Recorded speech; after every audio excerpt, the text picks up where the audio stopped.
Check 1 2. Check 1 2. Check. Check 1 2. Check 1 2. Check 1 2. Check. Check 1 2. Check 1 2. Check. Check 1 2. Check 1 2. Check. Check 1 2. Check 1 2. Check 1 2. Check. Check 1 2. Check 1 2. Check 1 2. Check. Check 1 2. Check 1 2. Check.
Check 1 2. Check 1 2.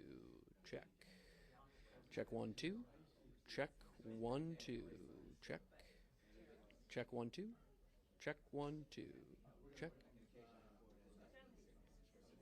Now, Dan, hey. Check 1 2.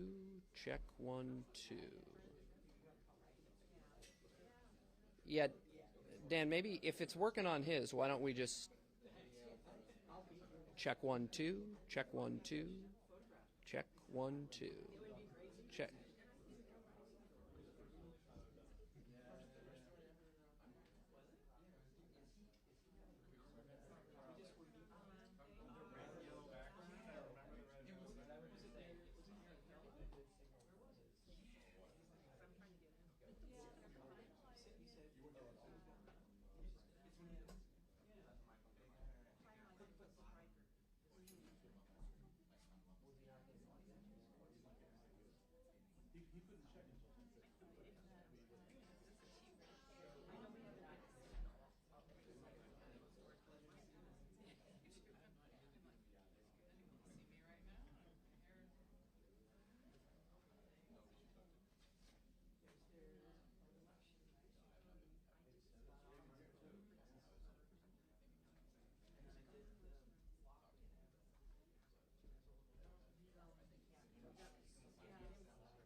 Let's get this show on the road.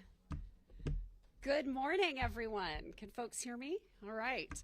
I want to thank you all for joining us for what is an exciting day in King County. For the first time in 16 years, King County has a new executive-elect, Girmay Zahilay. Yay.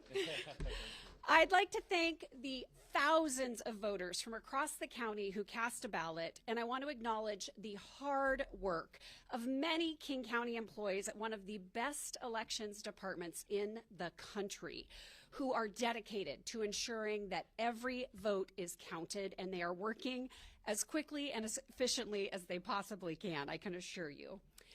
I also want to acknowledge King County Council Member Claudia Balducci. She has been an incredible leader on the council for many years, and I know that she will continue to work every day to ensure that King County remains a place where every person can thrive. Today, we are gathered to mark what is an exciting moment. We have been preparing for this transition for quite some time, and I want to personally give my heartfelt congratulations to Executive-elect Zahilay. He will become the 7th King County executive elected to serve in this role, and I know he is ready to hit the ground running. Girmay worked tirelessly throughout his campaign, traveling to every corner of the county to listen to and understand the challenges facing our region. He stands ready to protect King County values and will be a tireless advocate for our unincorporated areas, our cities, and for every person who calls our community home. I know that King County will be in good hands once we complete the transition and officially certify the election on November 25th. But there is still work to be done in the coming weeks.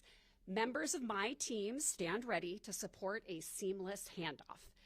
This was one of the priorities I identified in my 200-day plan, and our cross-department teams have been hard at work preparing briefing materials and plans to help the new team successfully get started on November 25th.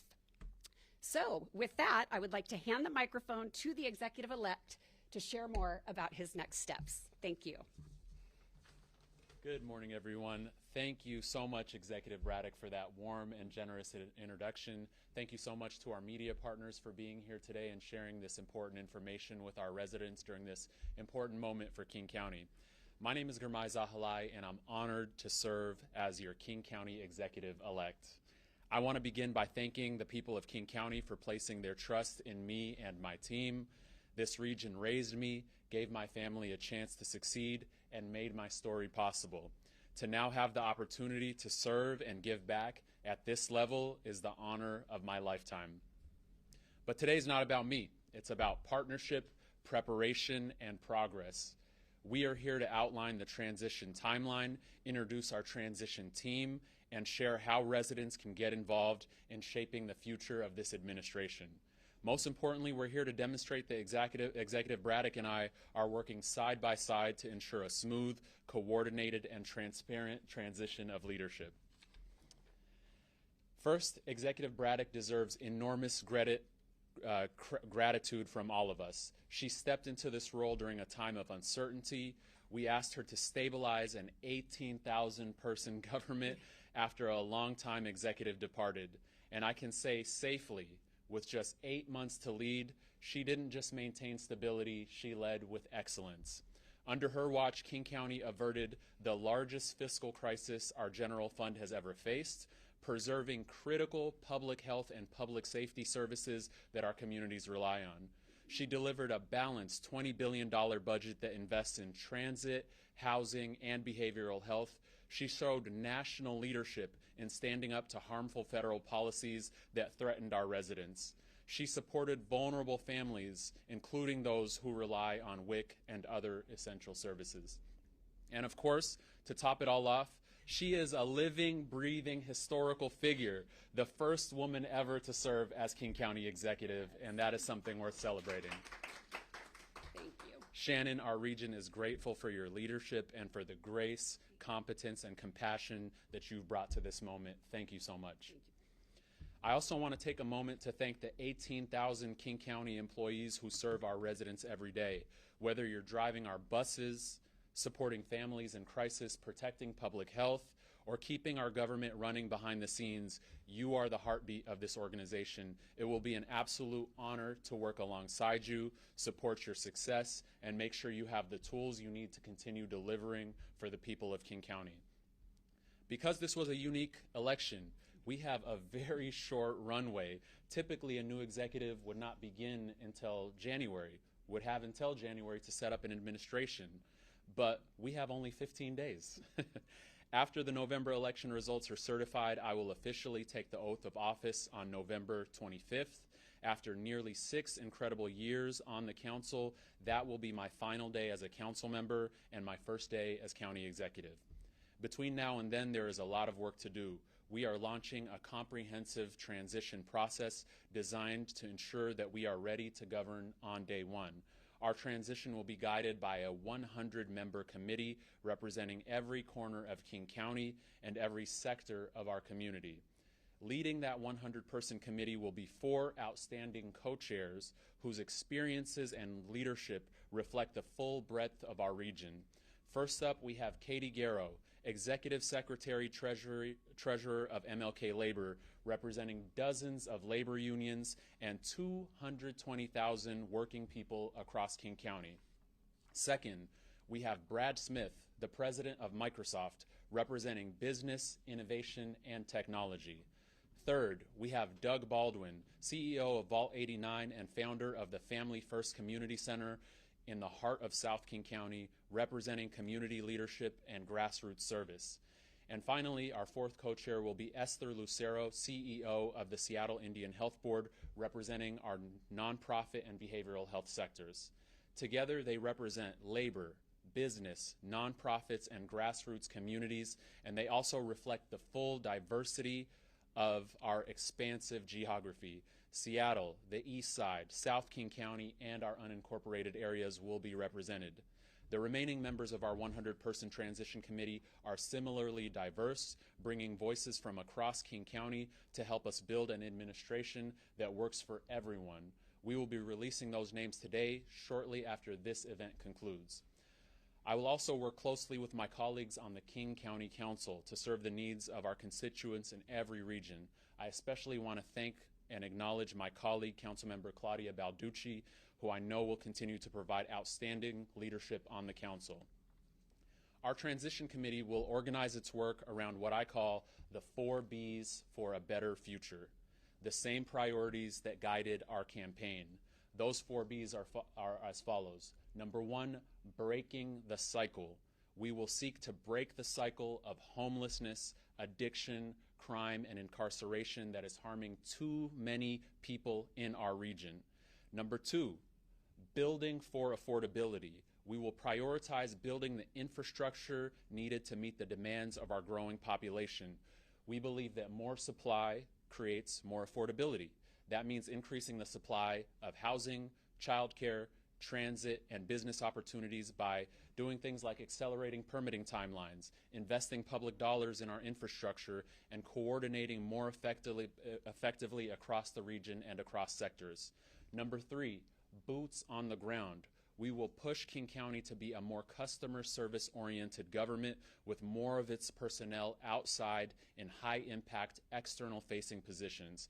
I want you to see us outside, connecting, solving problems in a very tangible way, doing community cleanups, stocking up food banks, knocking on doors in low-income communities, activating physical spaces through the arts to prevent gun violence, and more.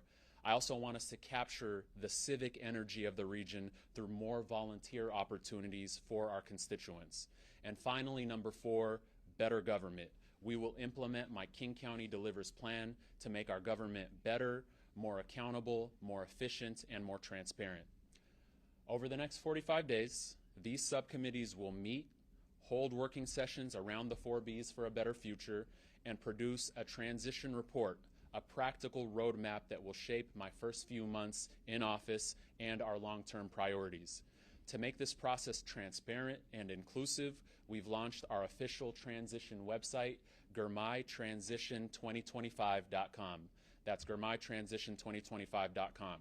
There you can find information about our timeline, transition team, and most importantly, how to apply to serve in our administration. By January 5th, which is when work would have normally started for a new administration, many of our new appointees and new department leaders will be fully on board, and our goal is to be operating at full speed with a clear agenda, a unified team, and measurable goals. This is only the beginning. You can expect more announcements and more updates in the coming weeks as we build the team, set the structure, and roll out early reforms under my King County Delivers plan. On a personal note, I want to say how deeply meaningful this moment is for me. I grew up in South Seattle public housing. My parents worked multiple minimum wage jobs to make ends meet, and now my wife and I are raising our baby here in the same community that gave me everything.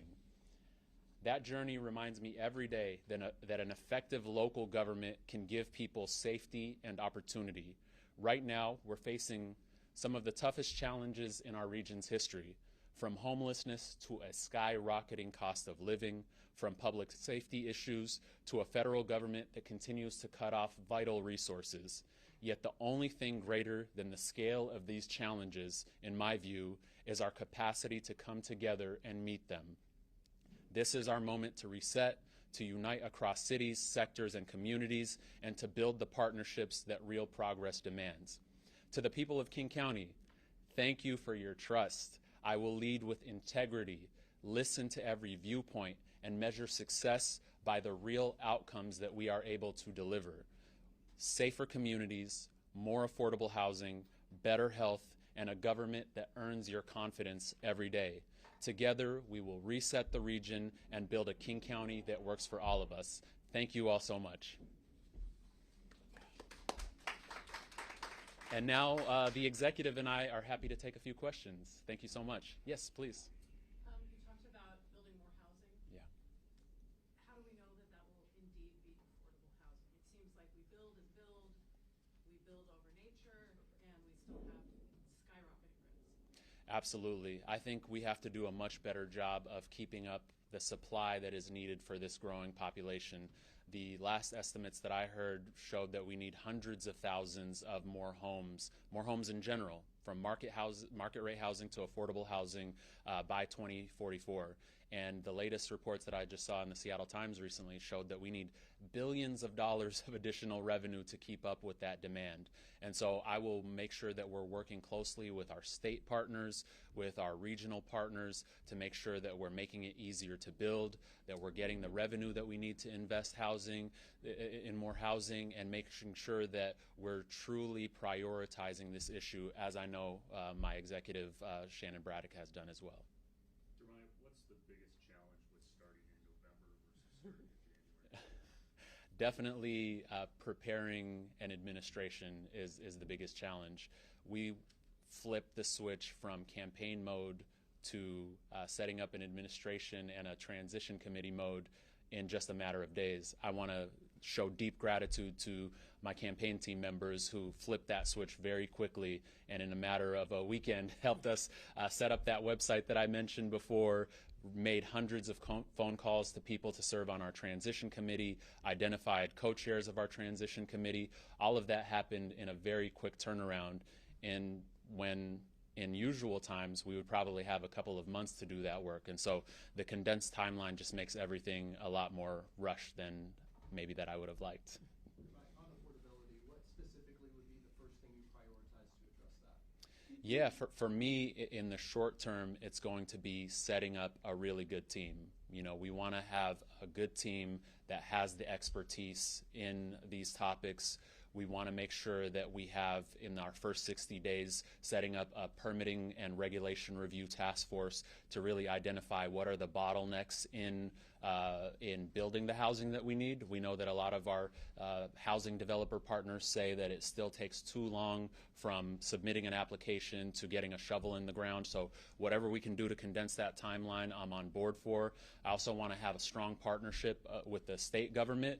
As they've seen in recent reports, we don't have the revenue we need to invest in affordable housing at the scale that we need. And so we're going to have really tough challenges about the trade-offs between new revenue versus having the resources that we need to invest at the scale that we need. Because if we don't invest at the scale that we need, we are making a policy decision to not make the investments that we need in the infrastructure that's needed for our growing population. So all of that will be coming aboard soon. Given that, are you excited to start a month earlier? I am excited to start a month earlier because this is what we ran for. You know, we didn't run to win a campaign. We ran to govern. We ran to help solve problems. And I've been so excited in getting to talk with people about their ideas, talk with the executive, and really shape a future that we can all be proud of. You're an insider, so how quickly can you realistically expect to achieve your goals? I mean, the budget is a 2-year budget.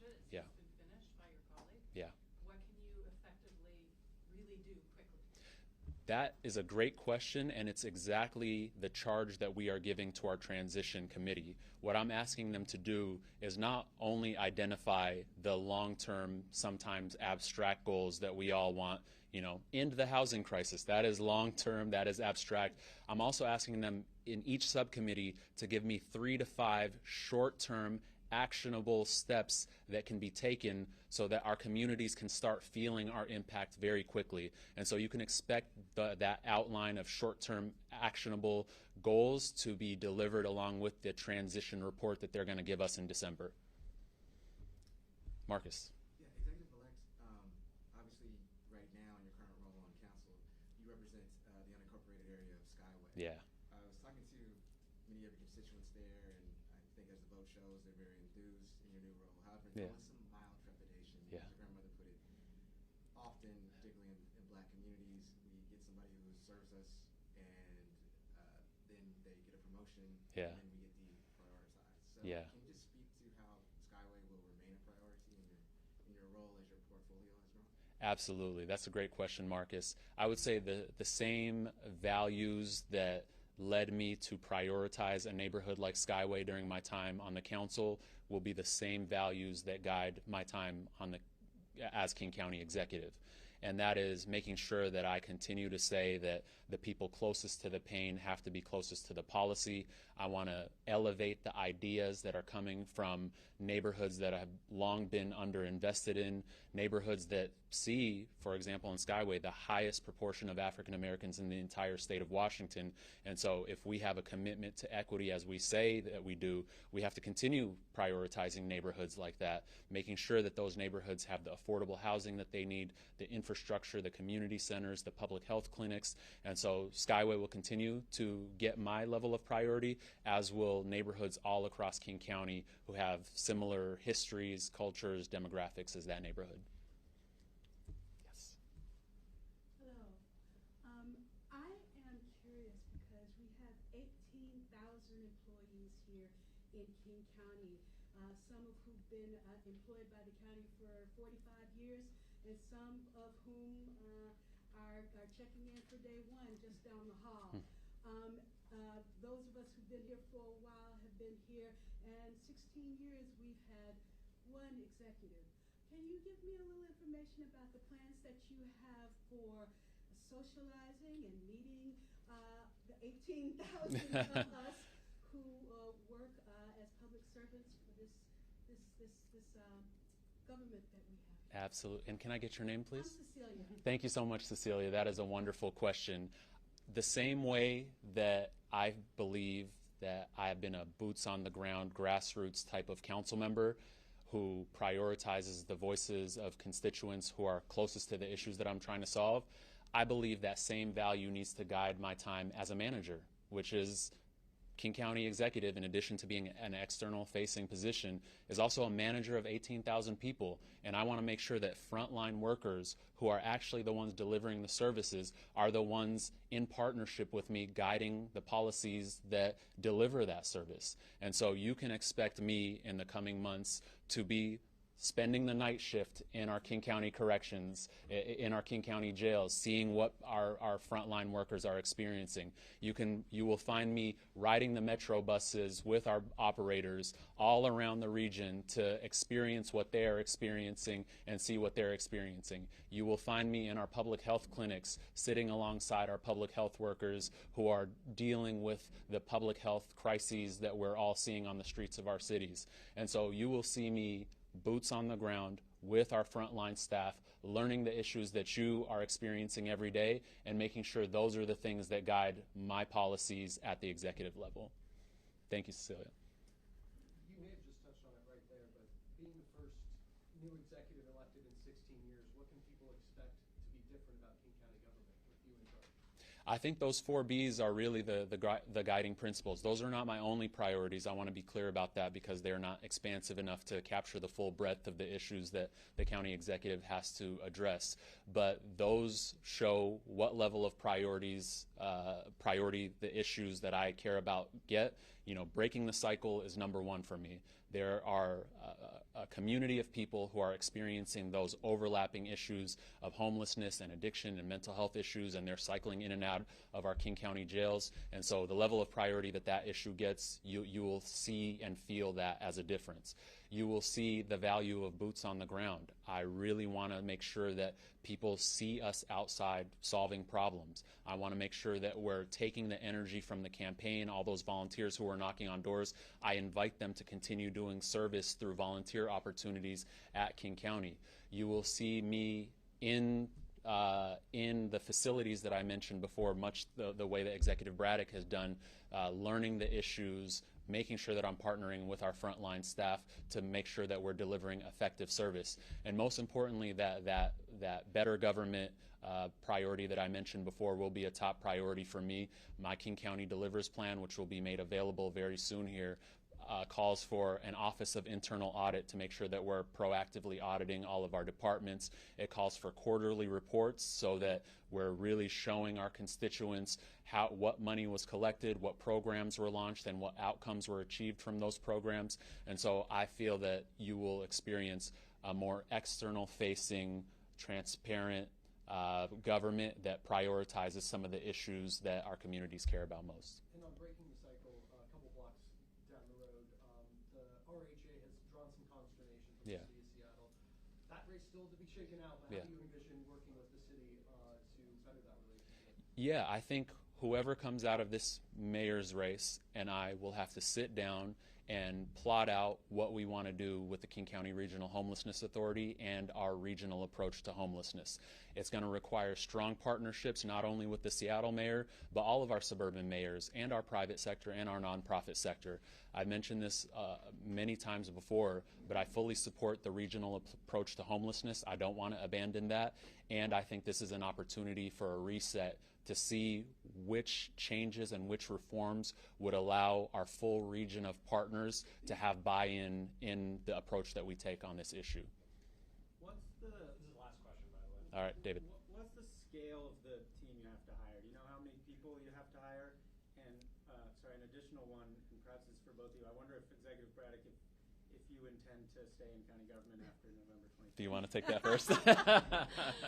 I'll take that one first. I intend to take a sabbatical after November 25th. So I think we're leaving the county in very good hands, and I feel we've created a great transition team. So I have all comfort that things will run very, very well, and I will take a break for a bit. Yeah. But I want to give a shout out to public service. And I do want to quickly encourage people, if you have not worked in public service before, this is an opportunity, and I would encourage folks to look into it, please, because it's an incredibly rewarding and fulfilling place to be. So I hope that people will look at the website. Wait, say it again.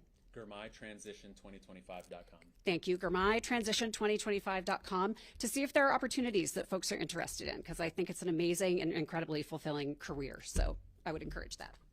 Thank you so much. David, I don't have an answer for you on the scale of hires like you mentioned before. We're going to have new announcements in the coming days and weeks on that topic, but I am soliciting applications. So we will begin with senior leadership positions, and then we'll build out from there. But I do encourage people to go to GirmayTransition2025.com if they are interested in submitting a resume, and we'll have more updates from there. Yes, Marcus. Oh, yeah, Eric. My mother told me to ask. Yes.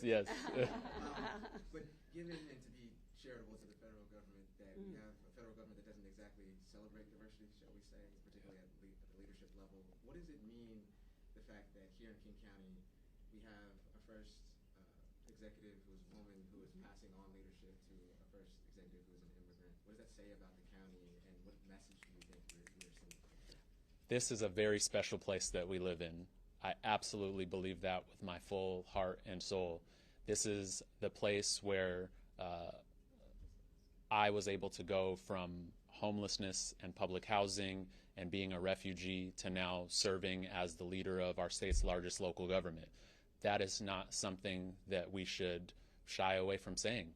This is a special place that we live in, and we want to make sure that opportunity that allowed me to get to this position and allowed Shannon to get to her position is available to everyone. And we know doors are closing on too many people. We know that the president has banned refugees from entering the country the way that I entered the country. We know the president is striving to cut off lifelines like SNAP that allowed people like my family to eat, cut off Medicaid and Medicare that allowed my family to get health care, cut off housing programs that allowed us to get roofs over our heads. We have to show people that when we come together and we fight for our values and we fight for the policies that uplift those values, anything is possible here. And so that is exactly why I ran for King County Executive. That is exactly why my colleague was appointed King County Executive, and will continue fighting for that type of region right here at home. Thank you so much, everybody. I really appreciate it. Stay tuned. Thank you.